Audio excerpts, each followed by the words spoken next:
Hello, welcome to the Utah Puck Report. I'm your host, Jay Stevens. Glad to be here, glad to be back. And we're going to keep talking Utah Hockey Club. And now one of the play-by-play analysts, Nick Olczyk, guest on the show. Nick, how are you? Jay, great to be with you. Been keeping a keen eye on your podcast ever since I was lucky enough to join the Utah Hockey Club. You're doing a great job, and I've learned just as much watching you and listening to you talk to our guys and our management and our coach, of course, Andre Tourigny, just as much as talking to them. So I've really enjoyed your work. Oh, I really appreciate that. That means a lot. Nick, I've seen you play before. There you've got a tie, and we'll get to it. You actually have a Utah tie that you might not be aware of, or maybe you are. But can you tell us a little bit about like you growing up and where you played and well, we kind of know how you ended up becoming a hockey player, but can you tell us your side of Yeah. it? Yeah, and for those of our new listeners who don't know, I pretty much was born with a stick in my hands. At least that's what my mother tells me. I've an incredible father, Eddie, who played the National Hockey League for 16 years. And so when you're born into something like that, the obvious choice is to do your best to follow in the footsteps and make a life in the game of hockey. And I go back to my earliest memories of being at the rink and watching hockey on TV. And I got two brothers and a sister as well, and my two brothers played. My sister skated a little bit, but three hockey rinks was enough for my mom to go to in one day. So my sister chose the dance route and was tremendous at that. So yeah, growing up, I think Salt Lake and Utah is now. I think it's like the ninth place I've called home in my life, between all the places that we moved growing up, where my dad had either played or coached or broadcasted and then as well where my career has taken me. But grew up playing the majority of my hockey in the state of Illinois, in the Chicagoland area. Moved away from home at age 16 to play in the United States Hockey League. The first team I played for there was the Waterloo Blackhawks. Played a year and a half there, and you talk about a great community who loves hockey. And then in the halfway through that second year, made my way to the Chicago Steel. A little bit of a homecoming for me. I moved back home, lived at home, and I had plenty of home cooked meals for mom, which was incredible as well. And then my third full year of junior hockey, I went and played out east in the United States Premier Hockey League for the South Shore Kings. And also played a year junior at in the North American Hockey League for the Minnesota Wilderness. So some would call me a suitcase for the amount of teams Yeah. that I played, but I think it was really cool looking back to have played at the highest level in junior hockey in the United States Hockey League, which is the number one feeder for the NCAA. And then after my junior career, ended up going and playing 2 years at Colorado College and had a great time there and made some great friends. Really enjoyed the area, and I think that's kind of where began my love of outdoors and mountains. And obviously, we have more than enough of that here in the state of Utah. But for any of those who want to look back at my playing career, no, I was never a goal scorer. I was never a point guy. My stats will tell you that, but I always took a ton of pride in being a great teammate, working as hard as I possibly could. But I always felt like the best way I can describe it is that my brain knew more and can do more than what my body could. And so I always knew that even when I did play, that broadcasting and talking about the game and explaining the game and breaking it down was what I felt like I was always meant to do. And it's kind of funny because in any of my teammates will tell you this is that any of the games where I was a healthy scratch or did not play, whether it be in junior or college, I was always sitting in the stands and I had the game program in front of my face and I was broadcasting the game as I was sitting there in the stands. And what's also funny is that, like, look, I was never a top line player, especially when I got to college, but I was actually doing that on the bench as well, kind of under my breath. So I kind of have people Oh. look at me and go, who are you talking to? I'm like, don't worry about it. I'm working on my career after hockey. So I always knew, of course, as any player, you want to get to the NHL. You want to play at the highest level possible, but you realize that the pyramid is so thin Oh yeah. But I always did know that I wanted to stay in the game, and so I felt like what I do now is what I've always been meant to do. And even earlier than that, Jay, I look back when I was 7, 8, 9, 10 years old, where I was playing video games in my bedroom, playing the NHL EA Sports game, and yelling and screaming till 2 in the morning, broadcasting as I played. So I just look back, and people always say, "Did you get into broadcasting because of your dad?" Or I feel like it's always been part of me. And to be able to be part of it at the highest level, I mean, there's not a day that goes by that I don't wake up very blessed and thankful to do what I do. Yeah, it's pretty. We talk about it a lot having Xbox ideas, but then like an Atari skill set. Yeah. That's where I Yeah. always lined up. So that's how I was ending up in the same pathway. But it's interesting the things you talk about. We glazed over a lot of it there. I want to talk to you about your time at Colorado College, and that's where you Mhm. have a direct tie with Utah. Is playing with Nick Halloran. I don't know. Did you know Yeah. Nick's our Utah boy? We're proud of him. Yeah. No, Nick. I mean, you talk about a skilled player, and the type of guy that there'd be times in practice where, he'd make something happen, and we'd all just kind of look at ourselves and go, "Wow, like he's not going to be in college very long." And if I'm not mistaken, he left either a year or two early to go play for the Ontario Reign, I believe, in the American Hockey League and the LA Kings system, but. Yeah, no, a special player and a guy that was a key cog in the wheel of the success that we had, especially in my sophomore year, where we ended up winning the Gold Pan against Denver, which is kind of the CC versus Denver little tournament there, and I remember him being on the line with Trey Bradley and Mason Berg, and those guys just tore it up. And when you're on the ice going against them in practice, or you're watching them from the bench in a game, you're kind of like, yeah, those guys think the game and see the game and act on the game at another level. But yeah, no, Nick was a great player. He put up some really impressive numbers, and if I'm not mistaken, he's been doing very much the same, playing professionally over in Europe. Yeah, he's in Finland now doing really well. It's crazy because two of our Utah boys are playing in Finland with a guy that coached Ricard Gromberg's their coach over there. And we've had them all on the show. Yeah, It's been really fun to keep up with them. yeah, Can you tell us a little bit?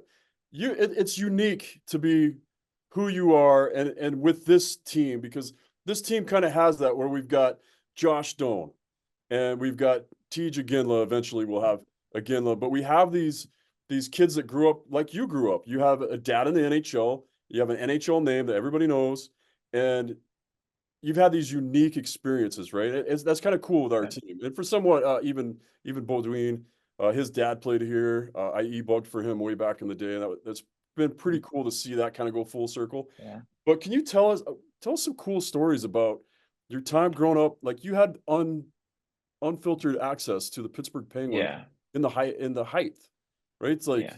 do you have any cool Yeah. experiences just being a kid at the rink? Yeah, Jay, I think just overall, um, being around the game at the highest level is like the greatest thing you could possibly want. Um, and I am so fortunate to have grown up with that type of access, as you had mentioned, and I think now when I look back, you don't take it for granted because I was raised by both my mom and dad to very much live in the moment.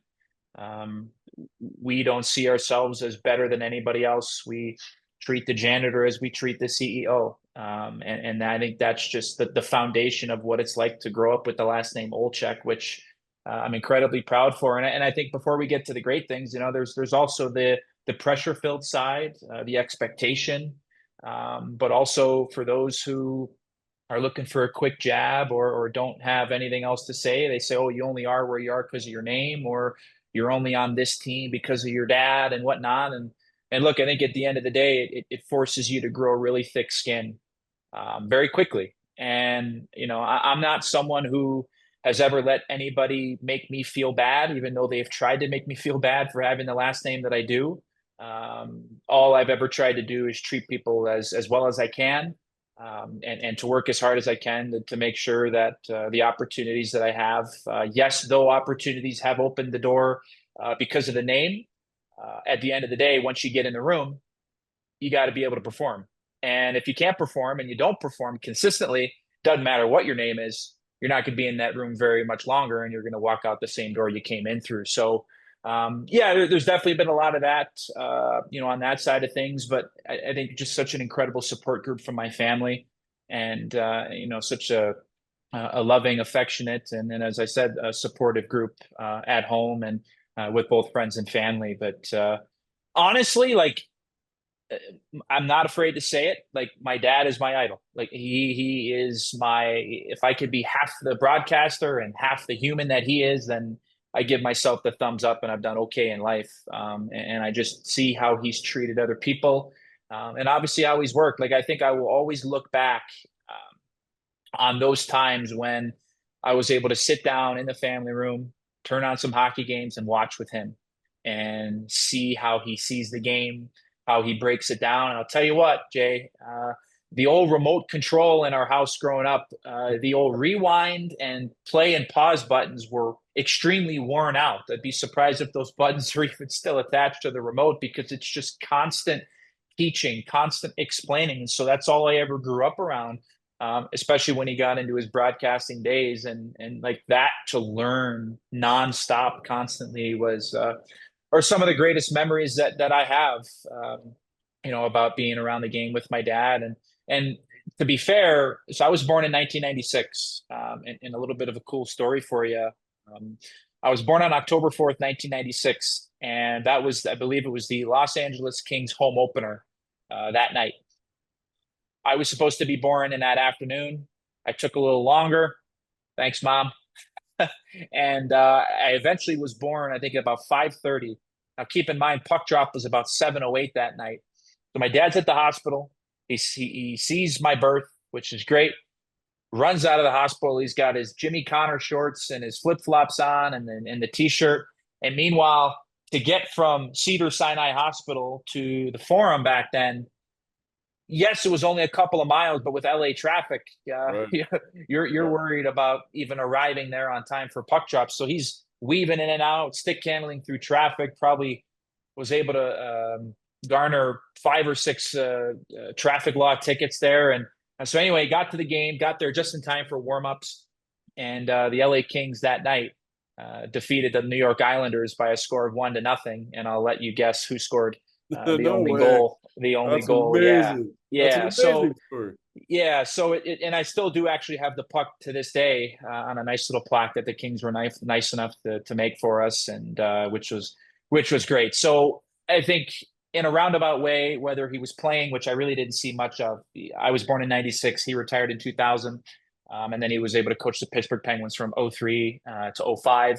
So I was still pretty young, but I do have memories of running around the dressing room and seeing Ryan Malone and Mario Lemieux and Sidney Crosby in his rookie year. Like, I don't remember that much because I was so young, but just being around it, you get such a great appreciation for the game and the players and the coaches and the training staff as well. So I think, long-winded, when I do look back, it'll be those moments in the family room, sitting on the couch with my dad, just watching hockey and just trying to absorb like a sponge everything that's in his brain.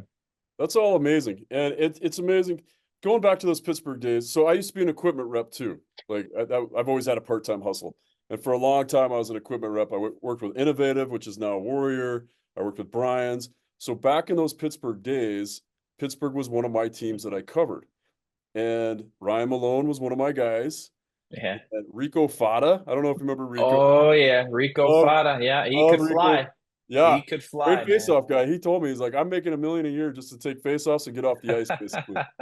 But I had those guys, and I'd come in, and your dad was like, you talk about being respectful. A lot of coaches don't even acknowledge reps, and that's fine. I'm not there to give them equipment or whatever, but your dad was always super cool to me, always took time to talk to me, and was he's just one of those guys that was very respectful.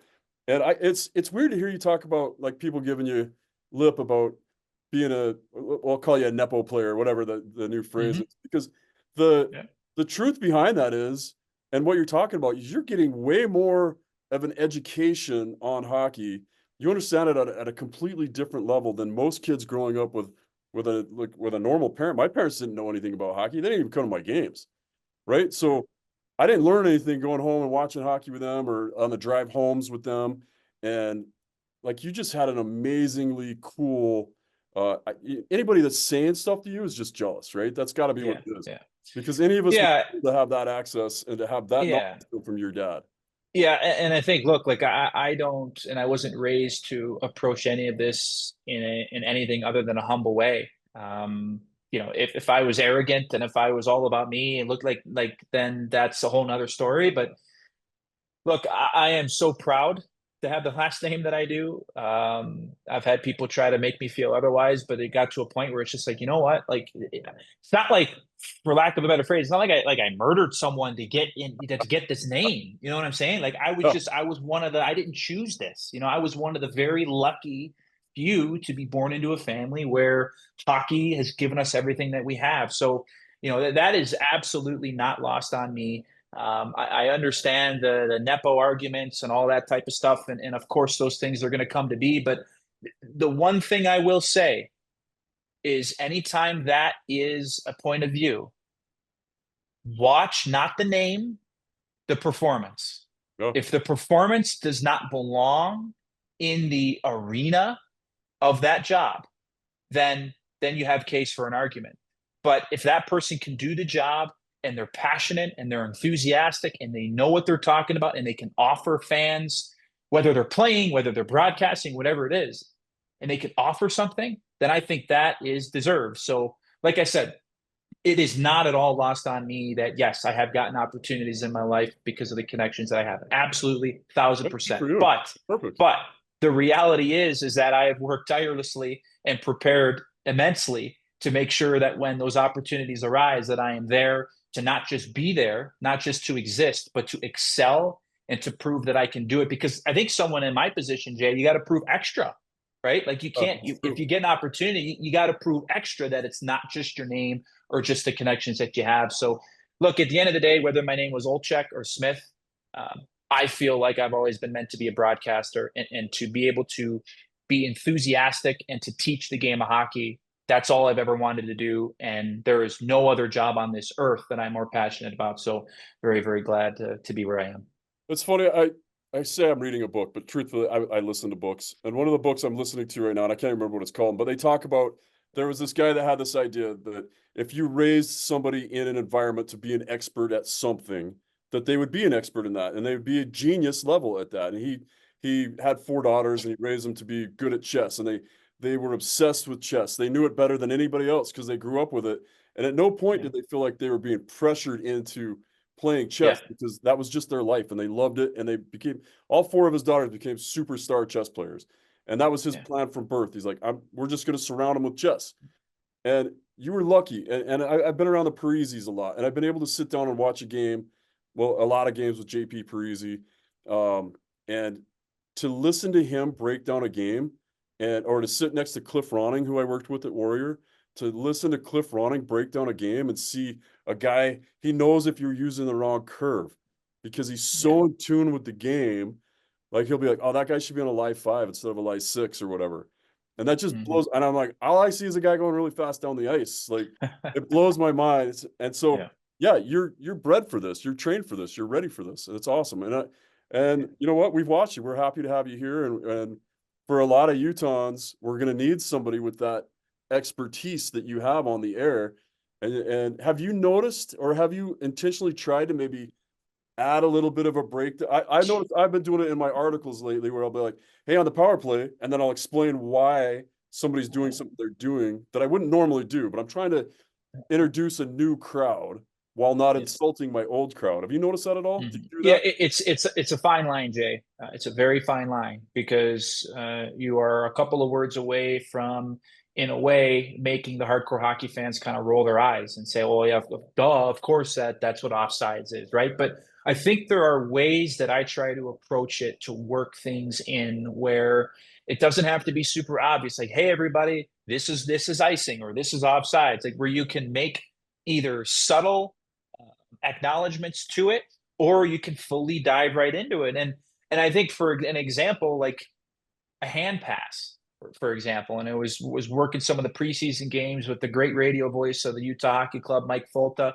We were doing the stream there on Utah HC Plus as well as SCG Plus, and the whistle went. It was a hand pass, and And look, like there are some nuances to the hand pass rule Right. where yes, you can glove the puck to another teammate in your own zone, but if you glove the puck and push the puck or bat the puck into the neutral zone and your teammate gets it, there are some hardcore hockey fans that don't know that you can't do that.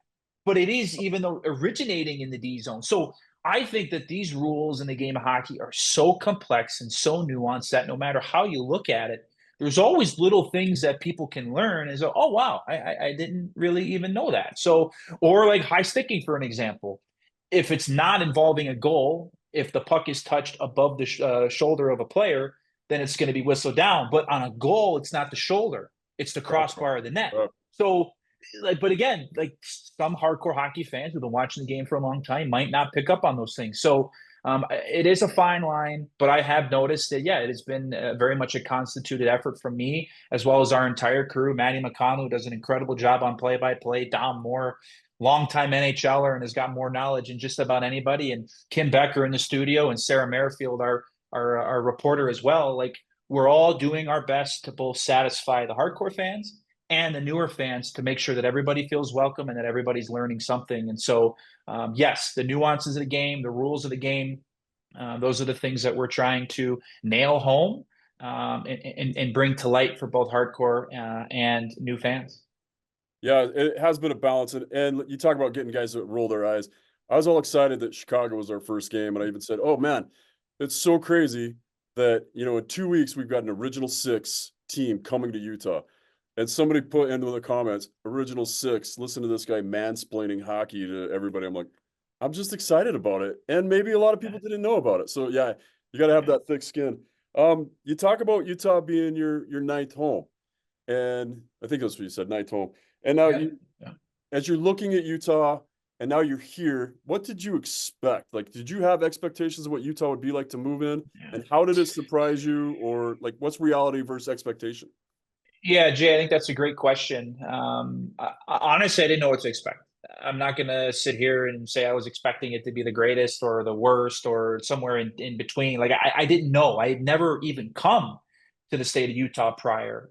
But what I quickly have learned, and now I think my almost month of living here, is the people. Like, it's beautiful and the outdoors activities and the mountains and the food and but it's the people for me that have been so welcoming and warm and kind, whether I'm at the grocery store, the gas station, or the barber shop. Like everyone has been so welcoming. And usually in the beginning of conversations when I meet people, if I'm walking around the mall or wherever, usually it comes up to, oh, are you from here? And I say, no, I just moved here recently. And then they're the first people to give me recommendations. Here's where you should go for Italian. Here's where you should go for steak, or this is the best Mexican food in town, or whatever it is. So that has been the most amazing part for me, has been the people. And look, I like to think I'm a people person, and you try to make the very best of wherever you are. But now, having been here for a little while, I think the thing that has stood out the most has been how welcoming the people have been. And like I said, when you are the new person, all you could hope for is that people are open to having you in town. And obviously, I know we're part of something very special here with the Utah Hockey Club. So, that definitely adds another dynamic to it. But it has been phenomenal, and I couldn't be more happy to be here now. And my hope is to be here for a long time to come. So with all those recommendations, do you have a go-to restaurant that you found? Yeah, Jay, I have to give a shout out, not just because the owner is a fantastic guy, but because the food is some of the best I've had. Mateo, the I knew you were Italian going to say it. spot. I knew you were going to. That's what Yeah, everybody seems to I be liking. I I know that is a very popular restaurant amongst the organization and players, and Bill Armstrong, general manager, Oh, and as well as the coaching staff too. But it's a great vibe. Mateo takes care of you, whether you've been in there 100 times or your first time. You feel very special whenever you sit down. So the atmosphere and the food, and I have to say the tagliatelle bolognese is my go-to entree there. But I'm Italian. Like I grew up most of my life in Chicago, so it's pasta, it's steak, it's chicken, and that's pretty much it. I really don't do any of the fish or sushi or anything like that. So give me a nice Italian restaurant, and I've been felt really well at home at Mateo. Very good. Very good. I love to hear it. And it's funny how many of you guys seem to cling to that. Yeah. Uh, I'm And gonna, that's and that's how it is, Jay. Like hockey players, we're creatures of habit, right? When you find that one spot or the one spot for Italian, the one spot for steak, you seem to kind of stick to those things, and then that's seemingly how it's been so far. Absolutely. Another thing we didn't know what to expect out of is the team. And now you've been here. We're 4 games in, and what are you seeing? What are is this team exceeding your expectations, or what were your thoughts on this team coming in? Well, I think when you research from a lot of the other pundits and so-called experts and analysts and everybody that with a lot of these teams, a lot of these people were picking Utah to have a very successful year this year, and I think everyone look the goal is to make the playoffs, right? Like that is what everybody wants. Every player, every fan, every coach, every manager, everybody wants that. But I felt like the expectations to start the year from the very top were to be playing competitive games come the end of the season. And that shouldn't change whether you've won 3 in a row or you've lost 10 in a row. And look, they got off to an incredible start. The one thing that we have seen is that this team's going to be able to score. Oh, Not just the top 2 lines, but I think some depth scoring as well. Third line and fourth line can chip in every now and again as well. And though they're, at least to this point, as we head into the game against the Anaheim Ducks on October 16th, while there is yet to be a goal scored from a defenseman, there's going to be plenty of offense coming from the back end eventually whenever that ramps up. And I expect Mikhail Sergachev to certainly lead the way for that. But as far as expectations, have they exceeded or surpassed? I think they're on track because we know that this team has got plenty of skill to where they're going to score. Though on the defensive side, I do think there are some things to tighten up for sure, especially as helping the goaltender in the defensive zone. But man, oh man, the firepower is there, and this team knows if they're going to give up 3 goals a game, they got a really good chance that they're going to be able to score 4 or 5. yeah, it's been fun to watch, and I think you're dead on with all of that. We're getting points from the D, just not goals. And you're seeing them. Durzi and Sergachev have been amazing. I think Ian Cole is just a solid anchor back there. Yeah. And it's seeing those tip-ins that we've got, especially in the first game, some of those great passes. With Durzi going down, Koch gets called up. You think that we're going to struggle a little bit more because we're just starting to maybe get the chemistry together? Yeah. Well, Or does well, look, Durzi set us back? yeah, Jay, I think that it's a huge loss. There's really no other way to put it, and that's huge with a capital H for what Sean does. And look, I think it's real easy because he's coming off a career year, games played, assists, points. It's easy to say, yeah, just the offense is going to be missing. But this guy blocks shots. He defends hard. He's got a great stick in the D zone as far as blocking passes and not allowing the opponent to be able to work the puck through the seam, through the middle of the ice, which is so hard for a goaltender when the puck goes from one side of the ice to the other, because all of a sudden now they've got to move, get out, get on their angle. But he just does so many things well. And I think another part that it maybe goes unaccounted for is how he's able to break the puck out. So mobile and quick, both first 3 strides to create separation, but also when he sees some open ice to be able to attack into it. And you saw that on a play where he got hurt in New Jersey, where he got the puck at his own blue line. He got his head up and he recognized, kind of like a running back, where there's a big hole there. I'm going to go. I'm going to attack. No point in sitting back. And he did. And he tried to make a pull-up play and turn his body to the middle. And then he got hit by Jonas Siegenthaler. And all of a sudden the injury took place. But yeah, the offense is going to be missed 100%. But for me, I don't think Sean Durzi gets enough credit for the ability in the defensive zone and just how hard that he plays. And another part of it too, like when I say how hard he plays, it doesn't necessarily mean physicality. It means that when the offensive player has the puck, how hard is it for that player to get through me to the goal? And it's Durzi's positioning. It's how good he is with his stick. And yeah, he's not afraid to separate man from puck. So they're going to miss him a lot. But though you can't replace him, I think this gives head coach Andre Tourigny and his staff, as well as Bill Armstrong, an opportunity to get a look at a guy like Patrick Koch. Now, is it going to be Robert Bortuzzo coming into the lineup against Anaheim? We'll have to see how the lineup shakes out. Or is it going to be Koch? We'll see. But now your depth is going to be tested, and you're going to get an opportunity to see who can and who cannot play at important situations, whether it's on the power play, whether it's on the penalty kill, or early in the game, late in the game, in those important moments. So, it'll be Sergachev, who we're going to likely see continue to run that first power play unit. And the second, are the reins going to be handed off to a guy like Juuso Välimäki, who I think has great puck ability to be able to handle it, set guys up, make plays from the point? Or do they give Michael Kesselring a look, considering the fact that he has got a bomb from the point? Look him up for a one timer from the top of the blue as well. So we'll see, but man, oh man, it is not going to be easy trying to manage without Sean Durzi, but they're going to have to do it. And this is where you get a great look to see who can and can't thrive in certain situations. Another thing I think they're going to miss with Durzi is his locker room presence. Like the guy's Yeah. just such a energizer bunny in there. He just keeps everybody going. Yeah, and for those of our fans, Jay, who don't know, like if you're an injured player, especially if you're out for an extended period of time, like you're not around the team.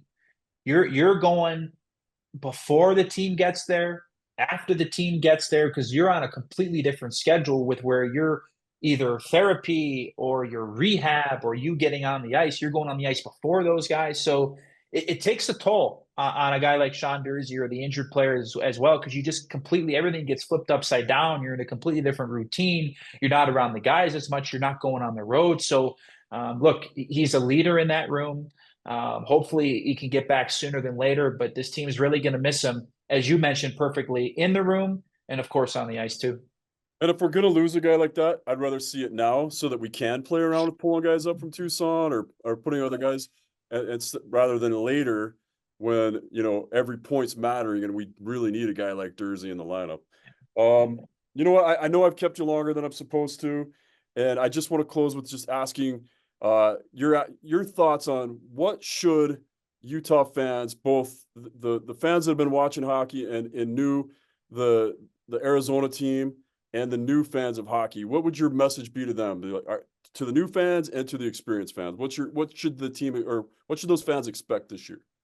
Oh, look, I think first off, I just want everybody to enjoy the ride. That's first and foremost.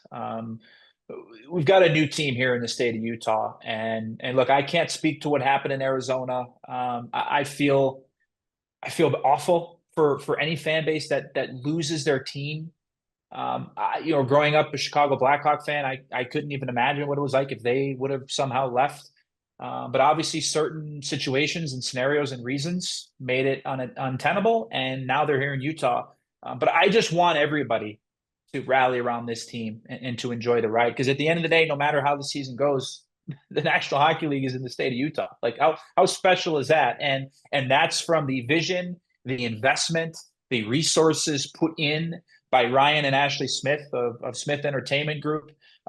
Chris Armstrong, the president of hockey operations, who has been a visionary for pretty much everything that has gone on. Travis Henderson on the broadcast side, and Craig Amazine, and so on and so forth. So look, like we just to be here and to be part of it. Hopefully, you get the sense of how grateful and blessed I feel, and enthused to bring hockey here. But for the fans, enjoy it, because this doesn't happen every day or every year when a new team comes in. And it's unlike anything else, right? Not a full expansion, not a full-on relocation, somewhere in the middle, unlike anything that's ever happened in sports. So just from my senses, the buy-in from the very top all the way to coaches and management and players and broadcasters and fans, I just want all of us to be able to enjoy this, because this year is going to be special no matter what happens. Now, as far as on ice goes, this team should be playing competitive games come the end of the season. That is the expectation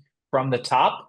And you look at the roster, you look at the depth up front, back end, goaltending. There's no reason why this team cannot be exactly on par with playing competitive games and being in the hunt come February and March. And we've seen it here in the early going. You do what you do against the New York Rangers, who a lot of people are picking to win the Stanley Cup. That's certainly an announcement made to the rest of the league. But an exciting team, But all in all, I know I've said it a million times, Jay. I just want everybody to enjoy it because this just doesn't happen often at all. And for all of us that are new fans, all of us that are hockey fans for our entire life, I want bandwagoners. I want everybody to come on and join what the Utah Hockey Club is doing here because there's no question that it's going to be an exciting ride all the way till the end. Yeah, I'll tell you, I've been a hockey fan my entire life. I've been big supporters of certain teams. I was a huge fan of the Rangers when your dad was there, and because I was a Mike Richter fan. I've been a big fan of the Kings for a long time because Trevor Lewis is there, but mainly because of Jonathan Quick. Like I'm a goalie guy, Yeah. and I always wake up and I'm like, I don't know, did the Kings play today, or I kind of knew, but man, I know every day. Well, granted, it's my job now too, but like I know every day that when the Utah Hockey Club's playing, I'm excited about it. I'm having so much fun with it, and I hope your message is getting through to everybody else because hopefully we're all the same way where we wake up and it's that euphoric day where we're like, it's game day. UHC's playing. We're gonna see those kids get out there and skate a million miles an hour and pass at the lightest sound. Like speed of light. It's incredible what we're seeing, and I think we're just blessed and lucky. And you're right, Ryan Smith and Ashley Smith. Everybody's put in a ton of work. Nick, thanks so much for your time, man. This has been fun. We're excited about everything. We'll have you jump on the show in a couple months. We'll catch up and see how the season's going. Jay, that sounds great, man. Pleasure being on. I appreciate all the kind words and echo the same sentiment to you. Keep up the great work. Keep informing and entertaining all the hockey fans here in Utah, as well as the Utah Hockey Club fans all over the world, because I know that there's a lot in plenty of different countries and places around the world. But appreciate you having me on. Anytime you need me, I'm happy, and keep up the great work. All right, that is the Utah Puck Report.